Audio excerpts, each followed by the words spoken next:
Hello and welcome to an exclusive hour-long programme with me, Alex Belfield, talking to a man who is such a pleasure to interview. William Roache, how are you? I'm very well, lovely to see you. It's nice to see you because I feel like you're my father in a way. You've been forever. Your father, eh? Yeah, I've got a few little children who might be knocking on the door quite soon. I think Ken's certainly had his moments. But I mean, I've been in the show 45 years, which is a long time to be doing anything. And I've had 23 girlfriends and 3 wives, so if I'm a bit tired, forgive me. But it's different. It's just so different now to how it ever was. Well, for a start, there's a lot more to do, isn't there? There's a lot more episodes to get out every week. Absolutely. When we started, because people forget, when we started in 1960, there were no soaps. We were a drama serial, what was known as kitchen sink drama. There was Look Back in Anger, Angry Young Men.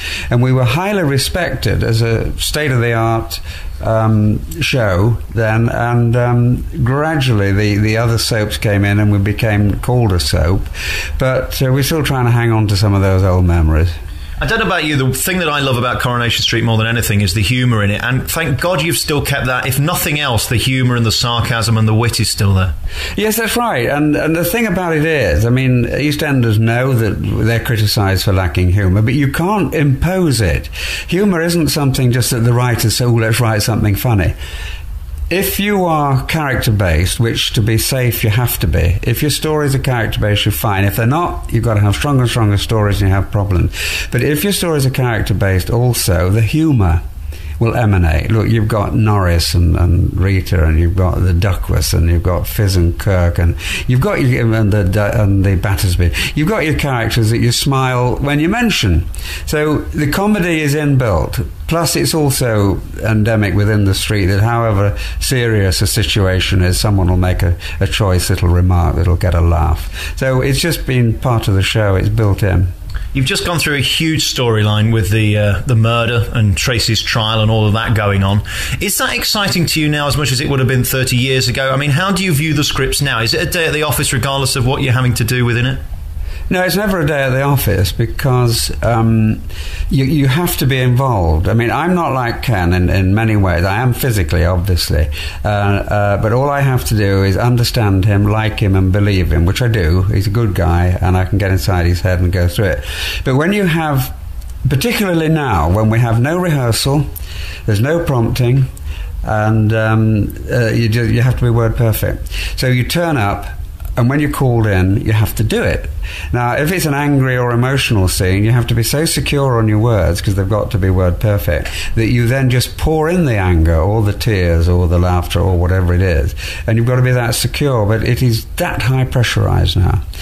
Originally, when we started, we only did 2 episodes. You had rehearsals, read-throughs. You know, we didn't know we were born. It was wonderful. Now, it's 7 days a week, filming from 8 in the morning till 7 at night every day, and you've got to be there knowing your lines, so the pressure is on. It's like a big juggernaut. A few people have left recently and said that the show isn't as good and it's to the detriment of the programme because of the schedule. How do you feel? I mean, you've been through it all longer than anyone.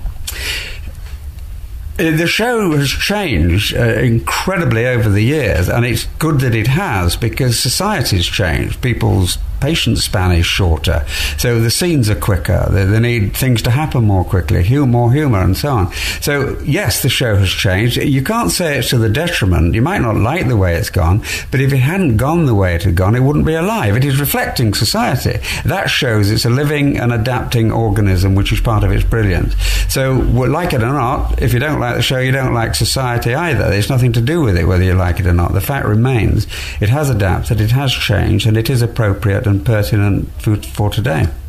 How about you playing Ken now? Because there are a lot of people come and go from the soap. That's the nature of soaps. People have to come, people have to be murdered. I mean, it's got to stay exciting. Do you worry that one day the axe will come down?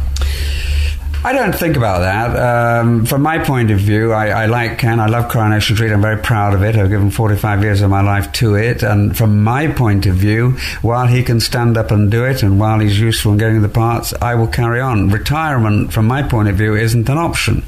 If the thinking on their side changes, I have no reason to believe at the moment that it has, then so be it. But I don't think so, and I hope not. I love it. I say, well, I can. I'll carry on. You know, the great thing about a thing thing like the soap. If you're playing the James Bond character, there's an age parameter, and when you grow out of that, you have to retire. When you're in something like this, playing a character like Ken, he is getting older. He is falling to bits in front of everybody's eyes, and I can do it, and it doesn't matter. I can I say, I wish he'd go on a diet and I'd lose weight. It doesn't work that way. But it doesn't matter what happens to me, because it happens to him.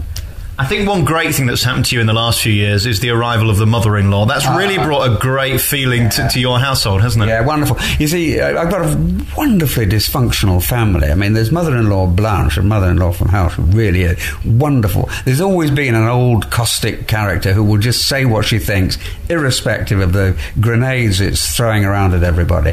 And then you've got murderous daughter Tracy. I've got my son, bigamist son Peter. Ken and Deirdre are a bit dodgy. But, we're a wonderfully dysfunctional family, and long may it be so, because that's where the stories are.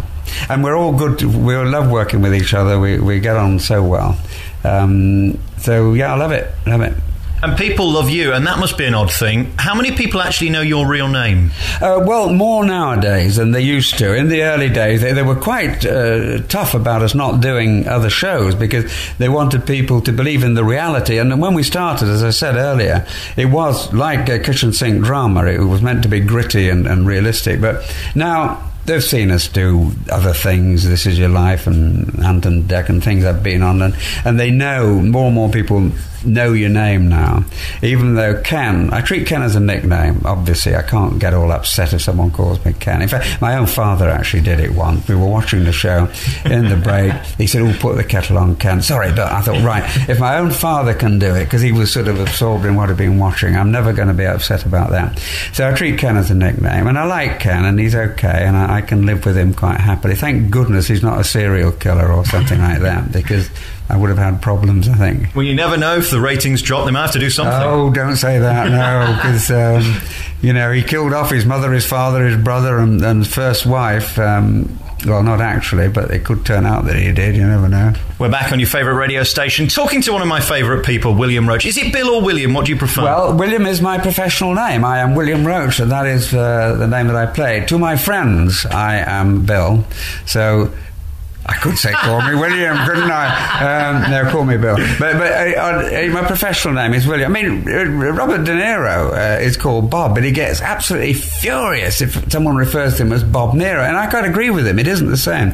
And my professional name always was. Someone tried to accuse me of trying to get up market and go back to William. I was always William Roache. That was my stage name. That is what I'm known as. But to my friends, I'm Bill. So call me Fred. Were you always going to be an actor? I mean, I can't imagine you doing anything else, because we've known you for so long as an actor. Did you have any other dreams when you were a child? Well, apart from dreams, no, the whole destiny was going in other directions. I'm a second generation of doctors. My grandfather and father were both doctors. It was expected I'd follow in the same line, but I didn't. National service was there when I came out of school, so I did that. I got commissioned into the army. I took a short service commission. I did 3 years in the army. Ended up as a captain in what we now call the Gulf. It wasn't like it is now, but that's where I had 2 years. Then I came out at the age of 25 and decided I'll have a go, and I'm still having a go. What is the key to being a great actor? I see people trying it, some succeed, some don't. Is it subtlety? I know theatre acting is very different to TV acting, for example. It's honesty, it's truth. If you can't just learn some lines and superficially say them, it starts in the heart. You have to know who and what you are, know who and what you're feeling, and if you have that truth, you can't go wrong. Doesn't matter what anybody throws at you. If you are there, in that situation, in that character, in that situation, then everything will come out correctly. So you don't fool. Acting isn't like a lot of people think. Acting, in other words, being something that you're not. It's actually believing and being. And that's what we have to be, because the television camera or any camera is so closely looking at every eye movement. You cannot be deceiving. So you have to learn to be and become. Like I said, if you have to cry, you learn your lines really well, you get into the situation, you understand the situation, and then you cry. Fortunately, I'm one of those who can. I can actually cry if I have to. And in a sense, it's more enjoyable that way. You live vicariously or through something else. But I would say the truth to good the key to good acting is the seed in your heart, the truth. Question I've got to ask you is, how do you remember all the lines? You've got so much to remember now in such a short space of time. What is your method for doing it? Well, again, it isn't learning lines. It's understanding a situation, and it's a real situation, and there's a conversation like, hello Deirdre, fine, how are you? And great, how's Blanche? Oh, I've locked her in the loo, fine, I'll leave her there. Are you coming to over to drink? Yeah, okay, we'll do that later. Where should we eat tonight? Oh, by the way, I'm divorcing you. Oh, really? Why? Yeah, because you've been having it off with Dev, I mean, there's a sequence of thoughts and events. It isn't learning lines, it's understanding the situation. When you understand the situation, if it's well written, which it usually is, the words will fall into place. But actually learning, sometimes it gets harder as you get older, not easier. Is there room for ad-lib in this show? There is no ad-libbing. You have to be word perfect. Every word is written down. If you want to change something, you have to discuss it, argue it. If you win the point, the words are changed and then they're recorded and you have to stick to those. There's no ad-libbing. I suppose there's less opportunity to want to even change the script because you haven't got time to even discuss it. Apart from that, there are 14 writers who jealously guard every word that they've written, and that is their craft. They are writers and we are actors. If all of us started rewriting our own parts, absolute chaos would ensue. The writers write, they do it very well. Our job is to recreate what they've written. I'm always amazed when I speak to actors like yourself who work in soap, particularly how hard you work and why you choose to do it. You're well paid, but you're not living the multi-millionaire lifestyle. Why do you choose to do this and not do theatre, for example? You said we're well paid. I'll argue that one. You see, we're not like certain celebrity status. We're actors, and we're paid to be in a show, and we're not well paid by certain standards. We're okay. We're very lucky to be in the work we're in. I appreciate that. I just want to be an actor. Some people say when they ask what they want to be famous. Well, what's that? I just want to be good at what I do. I always wanted to act. My eldest son, Linus, who lives in America now, doing great films and great television, he was the same. He did National Theatre for 15 years, virtually unknown. My youngest son, Will, is going into acting. He doesn't want the fame, the celebrity bit, which is really not what we're after. We enjoy acting, which is getting into characters, believing them and portraying them, and that is the joy of acting. There's a wonderful moments when you know you're holding an audience. Comedians talk about, they get laughs all the time. That is great. Actors, you have to be able to control silence and know that you're holding your audience or make them cry.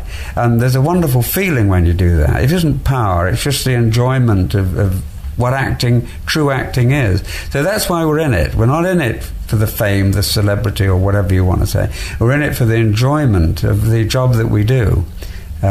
Which can have great moments. You get a lot of bread and butter days, but you get certain scenes when you know you've hit something, you know you've got it right, and that's the reward.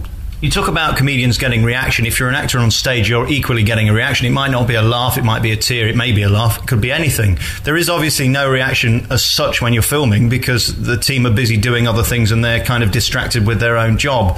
Do you not wake up in the morning sometimes and wish that you could do other things and come back to it? Well, you're absolutely right, and to take your point back, this is why the only way you can learn the craft of acting is in the theatre. There is no other way. I did 3 years of repertory theatre, and you have to do that. That is the only way you learn how to hold a pause, how to hold a laugh. Have you got their attention? That absolute silence in a theatre is just as exhilarating as a laugh, and it is wonderful.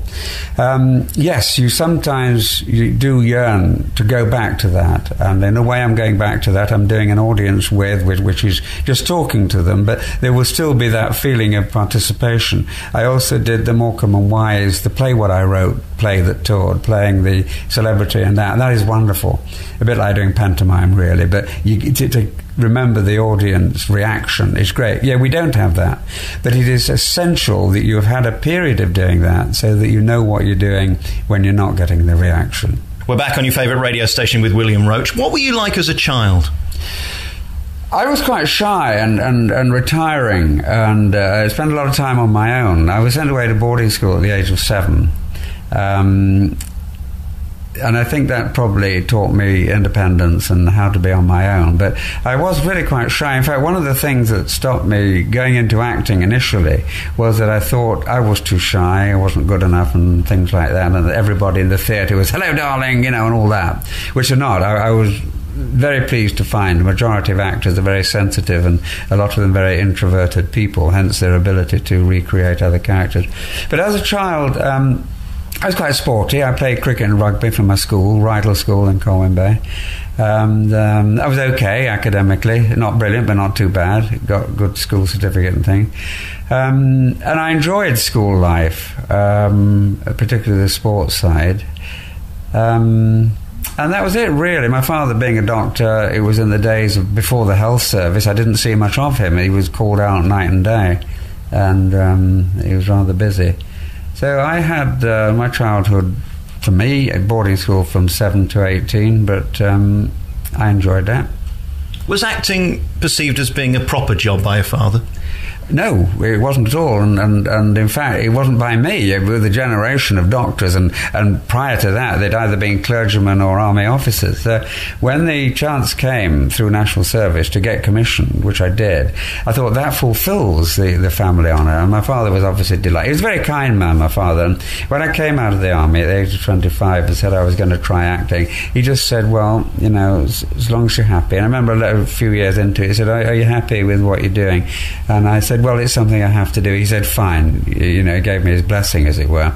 I think he was worried. I think it was wonderful for them when I got Coronation Street, because not only they, but all the neighbours and everybody, when he used to say, what's your son do? Oh, he's an actor, and they didn't know where I was. But suddenly in Coronation Street, they could see I was working, and must have given them some comfort. But they were very kind about it. Let's talk about your army days. I've read a little bit about it. It, I think, affected you, but was it a good time? Was it a happy time? Did you take anything from it that you would like to relive again, for example? It was a fascinating time. I wouldn't have missed it for anything, but I don't think I'd want to live any of it again. I didn't even realize, when I joined the regiment, I joined the Royal Welsh Fusiliers. They were stationed in Korea, and I was fully expecting to go to Korea. It was only that I went for officer cadet training at Eton Hall that I missed the Korean service and was sent to the West Indies, Kingston, Jamaica, which was great. So I enjoyed that. I enjoyed the West Indies, but then I volunteered to go to what was called the True Shalom Scouts, a little Arab force in the desert, which was in the Gulf, where it was British officers and Arab troops. I saw myself as a sort of Lawrence of Arabia. That was tough. It was primitive, basic, and very, very interesting, but I wouldn't want to do it again now. When you were there, were you dreaming of better things? How did you cope with the 3 years? The last 2 years in the desert was quite fascinating. I was in the edge of the Rub' al Khali, the empty quarter there. It's now known as United Arab Emirate, with Sharjah and Dubai. In those days, when I was there, they hadn't struck oil, and there were 7 warring sheikhdoms, and our job was keeping peace.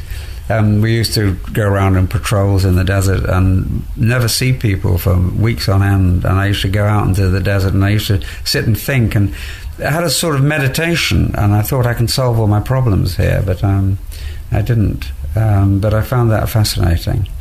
So I took that in a way with me. There's a sort of I found great peace out there, away from the warring aspect. And into some sense I carried that on, because I went into meditation and other things, which I don't know if you want to talk about now, but there we go. Were you ever in any real danger? Yes, we had 2 occasions when we had to move into the Brahmi Oasis. So they've got a bullet at the front of the Land Rover.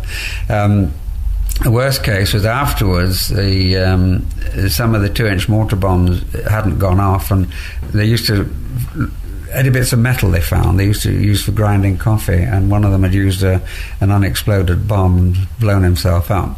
And the sheikh called me in and said, he was laughing actually, but he shouldn't have been, and just said, I hope there's no more of those lying around. And we had to scour them and try and find them. But there was always the feeling of life was on the edge. Let's go on then to when you came out and how you got your first gig. What happened to get you your first role? Well, I came out and I had some money saved up. I was 25 years old. I lived in London. I actually was being trained to go out to what was Persia then and buy Persian carpets from the nomadic tribes. But I was really using that as a means of living in London. I was writing off to all the film directors in every film I went to see. And eventually I did get a small part in a film, and just a couple of lines in a film called Behind the Mask. And through that I joined Equity, but then I realised I had to learn the craft. I did some other bits, but I then went into rep and did 3 years, doing some of it doing a play a week, which was horrendously hard work, but brilliant training. Must have been a fascinating life that you've had in the last 40 years being in Coronation Street, because the world has changed so much. I mean, the internet wasn't around, mobile phones weren't around when you started. TV's changed massively, and certainly show business is unrecognisable. It's all about fame and celebrity now. It's a whole different ballgame now, isn't it? We started it. It was Ken and Deirdre, and about 15, 16 years ago, with the great story, with the Ken, Mike, Deirdre story, that hit the front of the page. It was flashed up on Manchester United's screen, and there was actually a photograph of the television screen on the front page of the paper the following day of Ken Stays with Deirdre. That made the tabloids suddenly realise the power of the so-called soaps, and from then on they appointed their own soap reporters, and everybody started, and it sort of started from then. And at that time we had the heightened thing of the press hanging around outside your house and all that. I've had 45 years, one way or another, to live with this, and although you're right, it has changed. To some extent, I'm an observer. It's no worse or different for me than it ever was. I think they're after the youngsters, particularly the younger female ones, more than anybody. It's always been the case that if you've got any skeletons in your cupboard, they're going to come tumbling out, and you just have to learn to live with that. William, you must have been asked to do a topless shoot at some point. Sadly, no, and I think it's getting a bit late for that. I'm not a pretty sight now. No. Who have you enjoyed working with the most? Well, you're going back 45 years. Anke O'Brien and myself work very well together. And actors work in different ways, and the great thing about Anne and myself is we can take a scene up, higher, topping each other, or take it down, or speed it up or slow it down, or cry, and still carry on. So we work very well together. So over the years it has to be Anne. Early days, old Jack Howarth, who a lot of people won't remember, Uncle Albert Tatler, he was a wonderful old character. He was 65 when the street started, and 88 when he died. He was still virtually in it. He was a lovely, he was a grumpy old so-and-so, but he was good to work with. But in those early days, John Betjeman, the poet laureate, described the street as Dickensian, which it was, with the wonderful characters that you had. And now it's so different. We only had a cast of about 12 or 15 for years and years, and they were more eccentrics. Now you've got a lot of normal people, but you still got your eccentrics. You still got that basic thing it always had, of strong characters from which the stories come. Are there young people you work with now who impress you with their ability to cope with the schedule and the learning of the lines and delivering them, more importantly?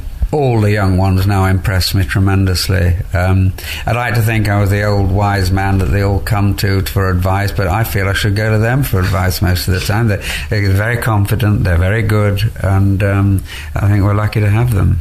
I presume there's no room for egos and prima donnas in Coronation Street. You're just too busy to cope with any of that. You're absolutely right. An ego and a prima donna wouldn't last 5 minutes. There is no time for that. It's a very tough schedule. You have to get on with the job, and that's it. Anyone with any nonsense in them wouldn't stay the course. Going back to what you said about being in the papers, what's that feeling like when you open a newspaper, or more importantly, you're on the front of it, and there's a story about you? It's we're sensitive people, and they often don't really. My heart bleeds sometimes when I see some of the things, and people say, "Oh, look at that! Look what's happened to so-and-so." And I know that poor guy, and maybe his family, depending what's happened. There's a lot of very hurt people, very upset people. We're all human beings, and probably actors, maybe. A lot of people think they're insensitive. I would say they're probably more sensitive than most. And it can be very hurtful, the things that the tabloids do. I mean, you get a lot of people when they're young, they'll court the press, or they'll have press officers who'll go out and make sure they film wherever they go, and then suddenly something goes wrong in their life, and then they don't like it. And I'm afraid if you live by the sword, you die by the sword. Similarly with the media. I just have a respect for the media. I don't court it, but neither do I deny it. I accept it as part and parcel of life. They have their job to do. We have our job to do. And I like to think I tread a nice middle course. You're a famous face and people are interested to meet you in the streets. Are the press bothering you at home? Are they waiting for you when you go to restaurants? No, not so much now. Not unless there's a heightened reason. I mean, I don't do the if you want the press, you go to the Ivy in London and places, and you know the press are there. People who want the press know where to go to find them. They also know if they don't want the press where to go and not to find them. The press aren't everywhere. And I get on with my life pretty normally, and I by and large forget I'm so well known until something comes along and reminds me. I've got my family, keep my feet on the ground. I've got my son Will, who's just going into acting, my daughter Verity, who went to St Andrews, is now in London in interior design. I've got 4 Jack Russells, 2 cats, my wife Sarah, who is about to play a judge in Coronation Street. Sorry, has just played a judge in Coronation Street. So, you know, we've got a busy old life. There's a lot going on to keep my feet on the ground. I empty the dustbins like everybody else, shovel up after the dog. So, yeah, I'm feet are on the ground. Do you watch the programme, or is that like taking work home with you? No, it's not like taking work home at all. It's all shot totally out of sequence, 5 or 6 weeks before you see it. When it comes on screen, you've gone way beyond that and usually forgotten what you've done. So it's quite interesting to look at it sometimes. You're nearly always slightly disappointed in what you see because it's not a definitive art. You don't have the time to work on things that you'd like. But yeah, I watch it. My favourite times are things like Christmas, when you get those big specials. Are they enjoyable to do? Do you look forward to those times as well? No. The big people say, "Oh, the wedding. Did you enjoy the wedding?" No. The funeral. Did you enjoy it? No.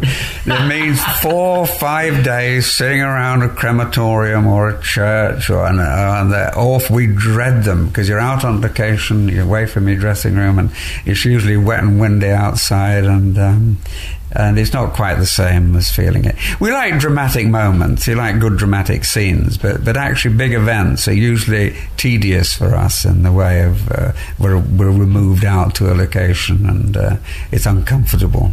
I think last year you probably had the biggest TV moment when Baldwin died in your arms. Yeah. Did you enjoy doing that, or was it heart-wrenching because you were losing a friend from the show? How did you feel about it in retrospect? The actual scene was shot so quickly. It was 11 o'clock at night on a wet night on the street. They just put a mattress down for us to fall. The director said, there's just a bit where Johnny falls, Bill, and you sort of catch it. We just sort of practice that. And then I had a long shot where I said, Mike, and sort of walked towards him. We did that separately. And they said, okay, well, let's just go for it then. So we sort of went for it, bang, and he fell and I caught him. We did it. They said, okay, that's fine. And before I knew it, we were going back out in. The wardrobe were putting coats on us and umbrella because it was raining. I thought, well, I never really felt that. I haven't really done it. Couldn't even remember what I'd done. It was so quick. It's often like that. But Johnny had been around in my life for... I don't know how long he'd been in the street, 35 years or something. He'd always been there, and Ken and Mike had some great scenes. So, yeah, I missed him. But then you'll have long periods when you don't work with characters, so you don't just miss them instantly. But, yeah, I still feel he's around, but he isn't, of course. The death scene, I think, was quite poignant and good. I'm glad I was involved, or Ken was involved in it. The show is so tremendous. It's an institution, and it's therefore spoken about on so many programmes. I don't think a Paul O'Grady goes past where he doesn't make some reference to Coronation Street. You'll hear Have I Got News for You saying something about it. Is that odd that you're spoken about something that's almost legendary? No, we are legendary because, you know, you've got, I don't know how long a generation is, 15 years or whatever it is, but you've got 4 or 5 generations. You've got grandparents who grew up with the street. and at the mother's knee, and it's just been part of their lives so much, so that whether you like it or not, it is an institution, and it can draw tremendously on its own history. So I'm very proud to belong to something that's like that and be involved in it. Yeah, it's nice to know that it's referred to with respect and awe. I mean, and so it should be for some of its past, and it's still strong. An American came over looking at British television. He was, first of all, amazed at a show that had been going for 45 years, but he was more amazed that we were the top-rated show at the end of the year. The aggregate figures added up. I think we're always the top, which is amazing. And especially in this multimedia age where everybody talks about digital TV, I mean, as many people are watching it now as they were 5 or 6 years ago, it might not be in the halcyon days of the 50s when there were only 2 channels to watch, but it is still the most watched programme, which is remarkable. Well, absolutely right. Now, the fact that the ratings might be diminishing on Monday, Wednesday, Friday and Sunday at 7:30 doesn't mean fewer people are watching it, because there's so many ways to watch it, ITV2, Sky or whatever, and recording. So probably just as many people are watching it as ever did, but on the ratings we only see 10 million as opposed to 20 million when, yes, there were just the 2 channels and you had to watch it then and there. So yeah, probably just as many, if not more, people are watching it now than ever did. Very finally, you talked earlier that you're on the road and you're doing an audience with. Yeah. Why did you want to do that? Say I wanted to do it initially, and it was sort of it came at me. I was offered it, and I never thought about it. I was doing a talk at a literary society at Chester University, where I've been offered a doctorate of literature, by the way, which was very nice. And I was approached, and I'd never considered that I could possibly do this. I had done after dinner talks, yes, which is the essence of it. Also, my life is more interesting than just 45 years of Coronation Street. I've done other things. And when I heard the format and that others had been doing it, and that there's a circuit where these theatres that you go to are used to it. It's not like I'm doing something new, and it's not a show. It's not like I'm doing William Roache in a show where I've got to sing and dance. Heaven forbid there'd be nobody turning up and have to sing and dance. And it's more like a cosy chat with a large group of people, which I like, and that is nice. And the questions so unpredictable. The second half, when it's just questions, they virtually dictate what you talk about. But it's enjoyable. Opening yourself up to the audience is a brave thing to do. They can ask you anything. Are you prepared for that? I am totally prepared for that. I like to think I'm an honest person. There's always things in your life you're not proud of, things that you've done, but no harm in talking about them. I have nothing to hide. I look forward to, I think, by and large, I hope the audience won't be hostile, and that I look forward to having a nice chat with them. I presume there'll be a few smart Alex who will be asking, why does nobody in Coronation Street ever go to the toilet and things like that? How will you deal with those kind of questions? Oh, I'll deal with them in the way that they deserve to be dealt with.